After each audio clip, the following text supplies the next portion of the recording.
A roller coaster day on the New York Stock Exchange with the market reacting to the United Kingdom's stunning decision to Brexit, to leave the European Union. Here's a look at how the stock market closed today after the Dow dropped more than 500 points shortly after the opening bell. It ended up recovering some of that, and at the end of the day, lost it again, down 610 points. Rod Maloney joins us live.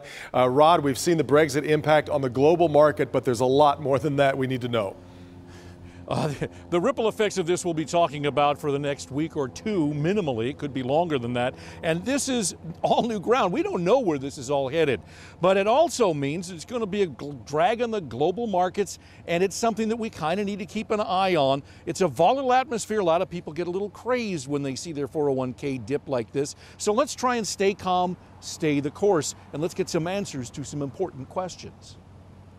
Question number one, what does this mean to my 401k? Well, based on today's 3 to 4% market drop, it means your 401k, 403b, or 457 workplace defined contribution retirement plan is roughly at the same level it was about 3 weeks ago. Chances are you were happy back then, so don't be sad today. Markets go up and they go down. If you're investing for the long term, today's losses are largely meaningless. Stay calm, stay the course. Even if you're about to retire, today's dip isn't going to make that much difference in the long term.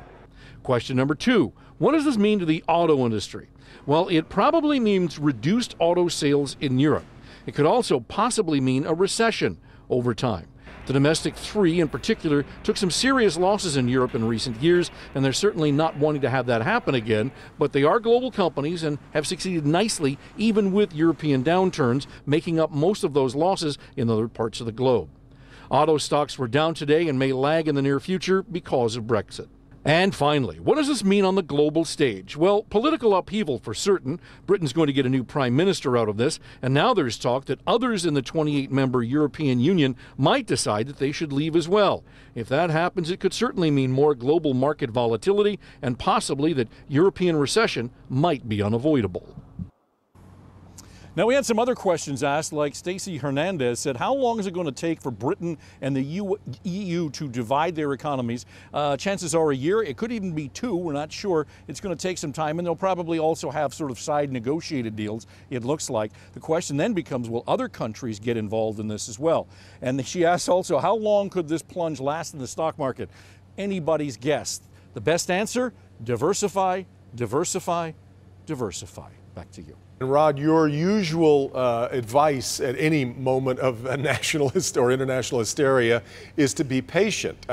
Talk about the average investor who is really worried about what's happening with, say, their 401k or a mutual fund. The average investor should be thinking long term. Now, if you're just getting ready to retire, that's something that you really want to talk over with a fee-only financial planner and talk about what you should do. But again, diversification is the answer. As for the long-term investor, stocks go up, they go down. You have to be patient, you have to be logical, but you also have to be diversified. Again, check with that fee-only financial planner. Really tough to time your way in and time your way out, that's for sure. All right, Rod.